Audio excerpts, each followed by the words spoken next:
너무 오랜 기간 박정희 정권에서 출세를 거듭했다라는 거예요. 아니 이랬던 사람이 왜 입장이 바뀌었지? 왜 이랬던 사람이 총까지 들어서 사람을 쐈지? 10월 유신과 더불어 이 나라에서는 자유민주주의가 말살되었습니다.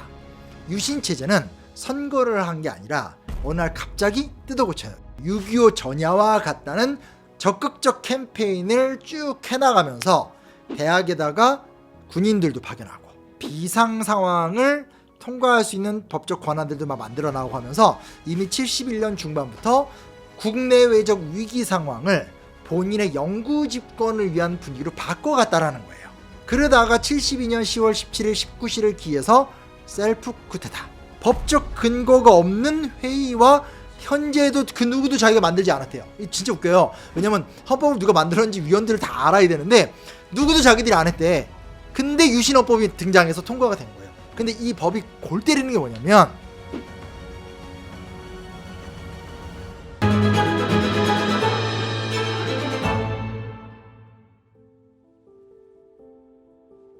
안녕하세요. 현재 사는 심용환의 심용환입니다. 현재 사는 심용환, 현재 살아가는 심용환. 네, 이번에 이성균의 유작이 나왔어요.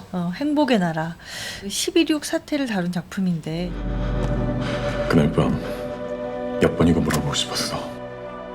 꼭 이래야만 하냐고.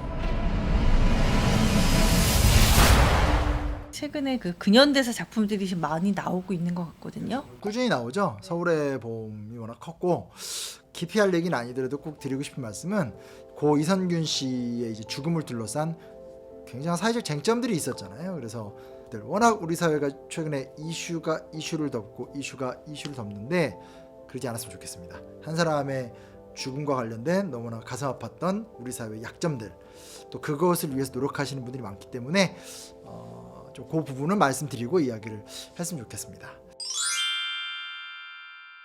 보니까 이제 김재규를 보좌했었던 다른 사람 몇 명 있었거든요. 그중 한 명을 갖고 이제 이야기를 하는데 언제나 말씀을 드리는 거지만 영화는 영화일 뿐 영화의 내용을 역사적 사실로 믿는 건 되게 위험한 거고 영화를 통해서 어떤 인물이나 사건에 대해서 관심이 생기면 그때부터는 역사 공부를 하시면 된다. 심용환의 담화기 한국사 같은 좋은 책들이 많다라는 말씀을 좀 드리고 싶고요. 그러니까 영화의 모든 스토리대로 저희가 따라갈 필요는 없고 저는 좀 이렇게 시작점은 같지만 다른 측면, 김재규는 왜 박정희를 쏘았을까? 박정희는 왜 그 당시 죽어야만 했을까? 그리고 여기 왜 전두환은 뭐 등장하는가에 대해서 조금 더 이제 역사적 사실 위주의 이야기를 좀 해보도록 하겠습니다. 일단 이제 김재규가 어떤 사람인가? 이 사람이 그럴 수밖에 없었던 시대적인 배경이나 여러 사건과 영향을 좀 따져봐야 되죠. 일단 김재규 군인이에요. 그리고 보안사령관도 역임했고요. 중장, 별 3개로 전역을 했어요. 그리고 전역한 다음에 70년대 때 유신체제 때거든요. 제9대 국회의원을 역임했고요. 국토건설부 장관을 한 다음에 76년에 제8대 중앙정보부 부장에 취임을 합니다. 여기서 우리가 사실은 단순하게 이 사람의 심리적 분석이나 이 사람 한 명을 따라가는 거 저는 별로 동의하지 않는 게 뭐냐면 그러기에는 너무 오랜 기간 박정희 정권에서 출세를 거듭했다라는 거예요. 그럼 여기서 이제 우리가 좀 생각해 볼 필요가 있잖아요. 아니 이랬던 사람이 왜 입장이 바뀌었지? 왜 이랬던 사람이 총까지 들어서 사람을 쐈지? 이건 좀 중요한 문제잖아요. 그렇죠? 실제로 이 11.6 사태 이후에 구속된 다음에 법정에서 이제 했던 이 사람의 얘기가 있습니다. 자유민주주의를 회복하는 것이 제 목적입니다. 독재가 싫어서 독재를 타도한 사람입니다. 제가 군인이고 지금 현재는 혁명가입니다. 제가 만일 집권하게 되면 저도 틀림없이 독재를 합니다.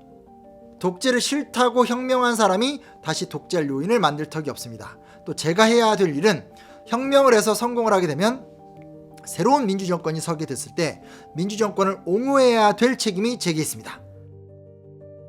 일단 본인이 비정상적 상황 속에서 행동한다. 하지만 나는 원래 군인이었지만 독재가 싫어서 혁명을 했고 그리고 나의 최종적 목표는 민주정권을 들어서게 만드는 거다. 근데 여기서 이제 가장 중요한 게 뭐냐면 이 얘기는 박정희 유신 체제는 독재 정권이라는 거예요. 이게 지금은 당연한 얘기죠. 지금 뭐 누가 이런 얘기를 못합니까? 그러나 박정희 시대 때 70년대 때 박정희 정권은 독재 정권이야. 그 자체로 구속이에요. 긴급조치 위반이니까. 그러니까 이거 되게 큰 얘기인데, 그 다음 얘기 들어봅시다. 우리나라는 5.16 이후에 또 한 차례 혁명이 있었다고 저는 생각합니다. 1972년 10월 유신 이전까지는 대한민국은 건국 이념대로 자유민주주의를 해왔습니다. 그런데 10월 유신과 더불어 이 나라에서는 자유민주주의가 말살되었습니다. 국가안보를 생각한다면 우리는 공산주의와 대결해야 합니다.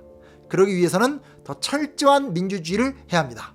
독재를 가지고 공산주의와 대결해서는 우리가 이길 수 없습니다. 우리나라가 독재를 함으로써 건국 이래 한미관계가 가장 나쁩니다. 10월 유신을 통해서 자유민주주의가 말살되었다고 이야기하고 있어요. 김재규 같은 경우는 끊임없이 10월 유신만을 문제 삼아요. 그 전까지는 괜찮았다는 거예요. 이것도 좀 특이하게 볼 부분인 거죠. 또 하나 재밌는 게 뭐냐면, 근데 왜 우리가 민주주의를 해야 되냐? 독재는 공산주의와 똑같고 독재에서는 공산주의와 대결해서 이길 수 없다라는 거예요. 우리가 더 철저한 민주주의를 해야지만 저 독재 국가 북한과 다른 길을 갈 수 있다는 거죠. 박정희 대통령을 시해하긴 했지만, 그러니까 그 부분에서 굉장히 사실은 굉장히 보수적인 지도자들이었다는 걸 우리가 좀 확인할 수 있는 거죠. 그 다음 또 재밌는 얘기 있습니다. 역시 자유민주주의 국가에서는 중산층을 옹호해야 되고 기업주라든지 사용자보다도 노동자, 곧 피고용자를 보호하는 정책이 되어야 한다고 봅니다. 행정의 능률화를 들었습니다만 전 국토를 병영화해서 위에서 명령하면 명령하는 대로 움직이는 식의 능률화는 능률화가 아닙니다. 이것은 전형적인 독재 유형입니다. 어찌됐건 생각보다 김재규와 그 같은 라인의 사람들이 고민을 많이 했구나. 우리가 잘 알다시피 이게 너무 재벌 특혜 위주로 성장했고, 특히 70년대로 들어오면서 중화학공업 분야, 즉 좀 단위가 큰 사업을 진행하면서 재벌을 기괴할 정도로 키워버렸잖아요. 그리고 꼭 재벌이 아니더라도 정부의 라인 잘 타는 사람들은 사실은 특혜 대출 받아서 확 떴잖아요. 그거를 이제 싫어하는 거예요. 이런 걸 보면 확실히 한국은 민족주의 강해요. 40년대 50년대 때 이렇게 논했었던 균등한 경제, 중산층 중심주의. 그래서 지금 보기 좀 되게 재밌는 게, 김재규가 재헌헌법을 읽었나? 왜냐면 재헌헌법에 나오는 것처럼 중산층을 옹호해야 되고 노동자를 지켜야 되고 이런 얘기 막 하는 거예요.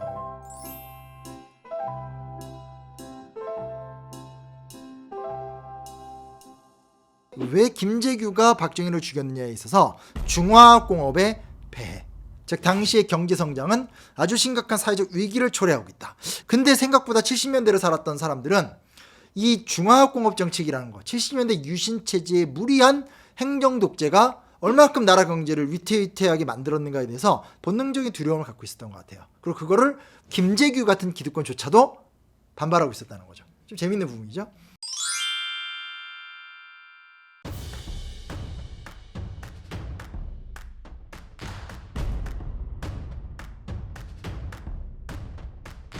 (1961년) 5.16 군사 쿠데타를 통해서 권력을 장악한 다음에 2년간의 군사 정권 유지가 됩니다. 사실 그 2년간도 박정희가 주도했기 때문에 나중에 18년간 대통령으로 역임한 기간을 합치면 사실 박정희의 통치 기간은 20년이에요. 그게 정확한 표현입니다.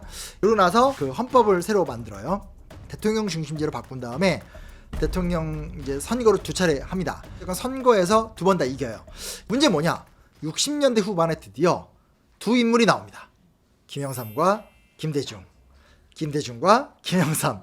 그래서 40대 기수론을 외치면서 김영삼이 붐업을 했고, 근데 결국은 이제 그 당시 대통령 후보는 김대중이 됐죠. 김대중 후보는 박정희 정권의 약점들을 하나하나 비판하면서 대안적인 주장들을 막 하게 됩니다. 삼성개헌, 헌법을 뜯어 고쳐서 박정희 대통령이 이번 정권 마지막에 해서 강제로 삼성개헌 한 거거든요. 근데 삼성개헌 할 때 김대중 후보가 나와서 둘이 붙는데 간신히 이겼어요. 이제 거기서 충격을 받은 거죠. 본인이 또 이제 삼성개헌이 마지막 개헌이라고 했는데 영원히 하고 싶잖아요. 그래서 이제 결국은 마지막 비상수단을 쓰는 거죠. 그게 유신체제입니다. 유신체제는 선거를 한 게 아니라 어느 날 갑자기 뜯어고쳐요. 71년 10월 15일 날 서울시 일대 위수령을 발동하고요. 다시 12월 6일 날 국가 비상사태를 선언하고, 같은 해 12월 27일 날 국가보위에 관한 특별조치법을 통과해요.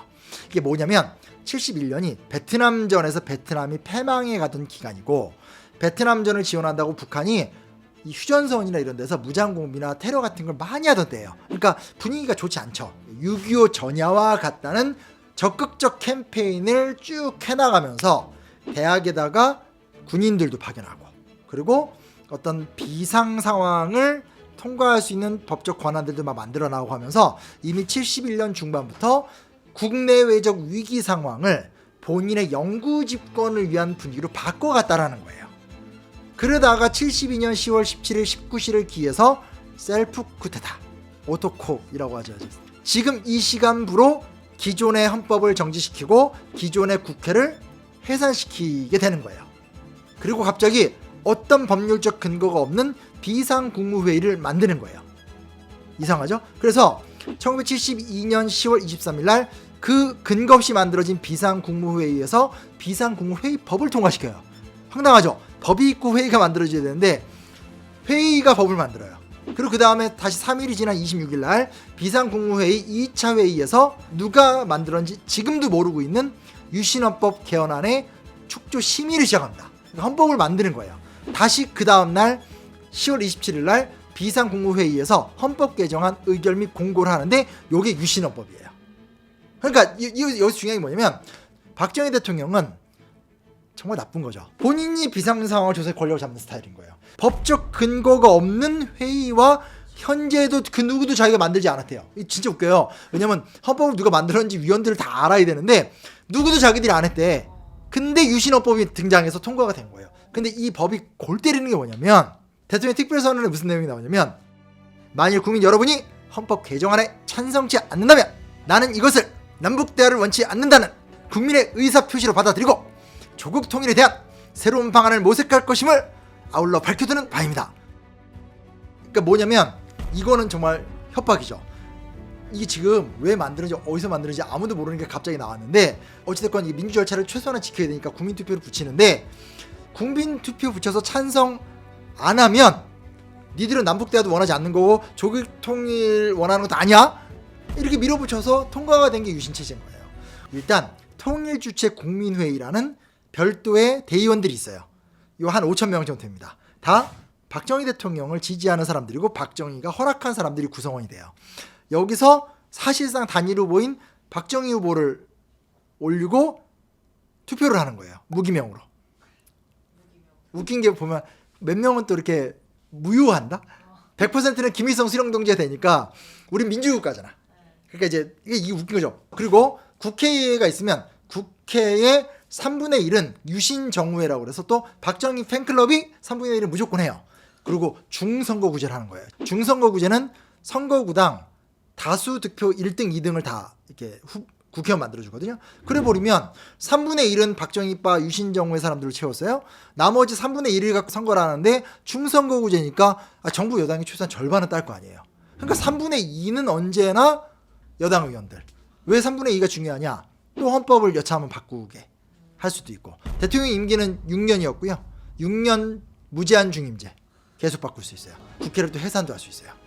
정말 문자 그대로 무늬만 이 민주주의지 말도 안 되는 시스템 만든 거죠. 김재규가 보기에 김재규만이 아니라 1970년대 때 유신체제라는 것은 우리가 오늘날 이러저러한 이야기를 하지만 사실은 오늘 우리가 살아가고 있는 기본적인 삶의 질서와 완벽하게 역행하는 이야기들이에요. 그 체제를 미화한다? 뭐 그 체제가 살만했다? 그 체제에 낭만이 있었다? 그건 반헌법적인 행동이고 진짜 냉정히 말하면 국가보안법으로 처벌받아야 되죠. 그래서 대부분 박정희 지지자들도 혹은 보수적인 분들도 유신체제 옹호는 거의 안 하세요. 근데 솔직히 말하면 그런 공과가의 논리는 좀 문제가 있는 거죠. 예. 요건 문제지만 저건 잘했어. 근데 이거는 정말 중요한 문제인 거잖아요. 여러분 우리가 좀 진지하게 생각해 볼 필요가 있다는 말씀 좀 드리고 싶습니다. 최근에 이제 박정희 대통령 이야기가 너무 다양하게 흘러가고 있고 진짜 그중에 재밌는 게 뭐냐면 이게 되게 중요한 부분이에요. 박정희와 박정희 시대를 우리가 잘 분석해야지만 배울 거 배우고 거부할 거 거부하고 하면서 미래를 설계할 수 있다고 생각하거든요. 근데 흥미로운 게 뭐냐? 박정희를 찬양하는 사람일수록 당시 박정희 본인이 주장했었던 생각이나 명분과 점점점 거리가 멀어지는 희한한 현상이 있어요. 우리 유튜브 말고 이거 얘기한 사람이 없을 거예요. 박정희 본인의 이름을 쓴 4편의 저작이 있습니다. 그러니까 무슨 얘기냐면 작가가 박정희인 거예요.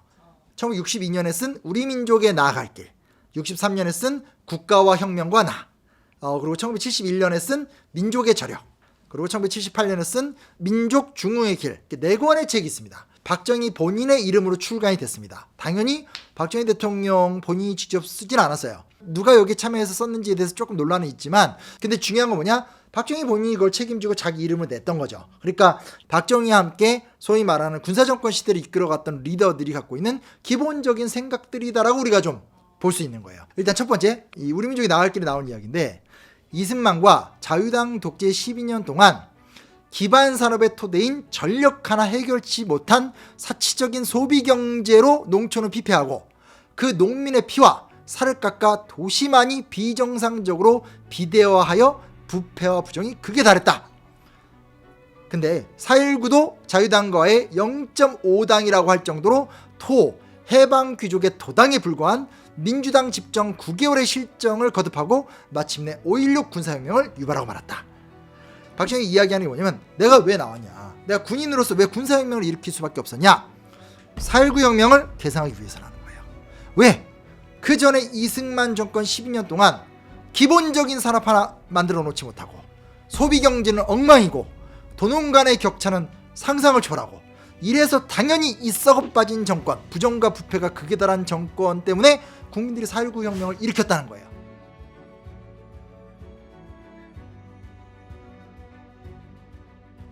그래서 민주당 정권을 세워놨더니 자유당과 0.5당이래. 자유당과 똑같다는 거예요. 그러니까 뭐냐면 옛날 지주들의 이력을 들추는 거죠. 해방귀족의 도당에 불과한 민주당이 니들 똑같이 해서 우리가 민의를 이루기 위해서 5.16 군사혁명을 했다는 거예요. 근데 이 명분이 흥미롭게도 계속 나와요.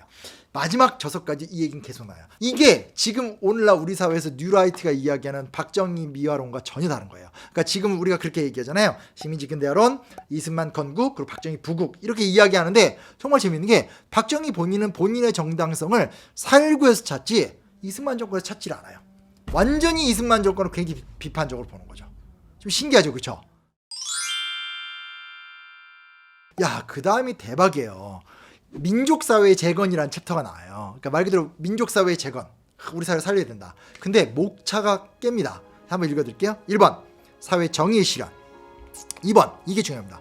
사회적 경제적 평등, 3번 개인 경제 생활의 보장, 4번 개인의 인권과 자유, 5번 자치능력의 향상, 6번 봉사의식의 향상. 이 6개 얘기합니다. 그러면서 이제 경제정책을 이야기하는데, 박정희 대통령의 트레이드 마크가 뭡니까? 산업화, 조국근대화, 경제성장. 근데 이게 중요합니다. 박정희 대통령이 경제성장의 성과를 많이 올렸고, 본인의 저서들을 보더라도 경제성장의 성과에 대해서 굉장히 자부해요. 그러니까 박정희 대통령 정치가예요. 이렇게 뭐 어떤 뚜렷한 정치 사상이 강하다기보다는 기본적으로 경제 성과를 통해서 자신의 정당성을 입증하려고 하는데, 여기서 하나 빠진 질문이 있어요. 그러면 왜 경제성장을 해야 돼? 이거 되게 중요한 문제잖아요. 왜 박정희는 60년대 때 70년대 때 경제성장을 부르짖었을까? 근데 이유가 있습니다. 혁명정부가 경제정책에 특히 중점을 두고 경제정책을 수립, 국토건설 사업을 수립 추진하면서 막대한 자금을 투입하는 것도 이 다음이 중요합니다. 실업자를 구제하고 이 땅에서 빈곤과 기아를 추방함으로써, 여기까지 이해가 되죠? 그 다음 뭐라고 하는지 알아요? 명실공히 경제적 평등을 실현시키기 위함이다. 충격적이죠. 그 다음 조금만 더 읽어드릴게요. 국가경제의 여러가지 방대한 계획과 실행이 우리 민족에 있어서는 정치혁명, 인간혁명과 더불어 사회개혁의 불가피한 일환이다. 이를 통해서 우리 민족이 경제적 평등을 향유하게 될 때 다른 모든 평등권이 동시에 실현될 것이다. 저는 이거 보시는 분들이 충격을 받으셨으면 좋겠어요. 그러니까 무슨 얘기냐면, 당연히 절박한 기아선상의 대한민국 경제 위기를 개선해야 돼요. 그 당시 선교사들의 기록을 보면 종말의 상황과 가깝다. 그 정도로 어려웠던 건 사실이에요. 이승만 정권은 도대체 뭘 했길래 50년 상황, 60년 상황 똑같아요. 근데 중요한 게 뭐냐면, 박정희 대통령이 하고 싶은 말은 뭐냐? 경제성장의 목표는 경제적 평등이라는 거예요. 챕터 제목이 경제적 평등이에요. 박정희 대통령도 민족주의에 큰 영향을 받은 사람이에요. 그러니까 민족주의 이상이 뭡니까? 우리 민족이 모두가 균등하고 평등하고 골고루 동등하게 잘 사는 거잖아요.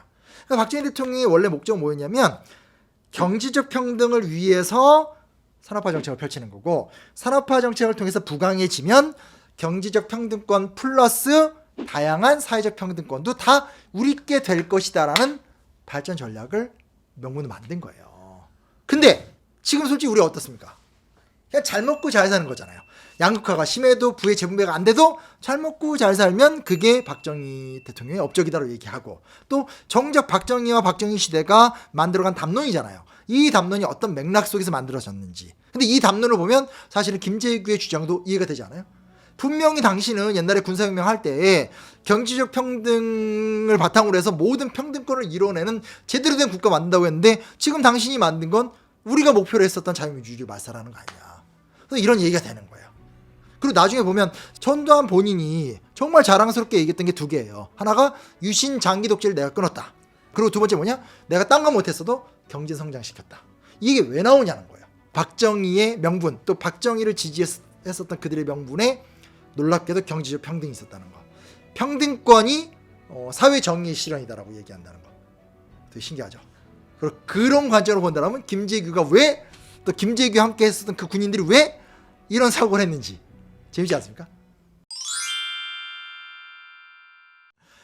제가 이제 말씀드리고 싶은 게 뭐냐면 이거예요. 그 시대를 살았던 사람들의 분노와 저항이 있어요. 또 그 시대를 회고하면서 좋은 면만 보고 싶어하는 시대도 있어요. 그건 인간의 본능이에요. 박정희 시대를 살아갔던 사람들의 그 박정희 시대 속의 명과 암 속에 그 치열한 삶의 과정도 있었어요. 그리고 박정희 시대를 비판하면서 극복하고자 했던 시대가 있었죠. 그리고 박정희 시대를 그리워하면서 향수할 수밖에 없었던 세대적인 차이도 저는 있다고 생각해요. 그러나 지금 중요한 건 뭐냐면 우리에게는 과거에 대한 복수나 어떤 과거를 미화시키는 것이 아닌 오늘 우리의 미래를 풀어가는 과정에 대한 고민이 필요하다고 생각합니다. 근데 그 부분에서 저도 분명히 말씀드리고 싶은 건 우리의 입장에서 제대로 된 공과과, 그리고 제대로 된 과거사에 대한 객관적 분석, 그 속에서 사실 버려야 될 건 확실히 버리고 살려야 될 건 확실하게 살리고 그렇게 갔으면 좋겠습니다. 박정희를 위한답시고 박정희를 왜곡하는 행동을 하지 말았으면 좋겠고요. 이번 영화의 흥행과 더불어서 한국 영화의 흥행, 특히 한국 근현대사의 흥행 계속됐으면 좋겠고, 단박이 한국사 현대편의 흥행도 계속됐으면 좋겠습니다. 이상입니다. 저희 멤버십 계속되고 있는 거 아시죠? 함께 하시는 분들도 계속 늘어났어요. 새로운 미래의 박희은님, 그리고 상우방님, 정현주님, 이감자님 함께 해주셔서 감사하고요. 가까운 미래에는 상엽한님, 리리 로슈포르님, 웃는식님 감사합니다.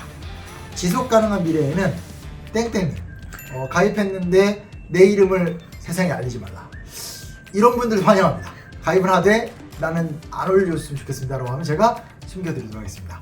멤버십과 함께하는 현재 사는 10년간 열심히 하겠습니다. 감사합니다.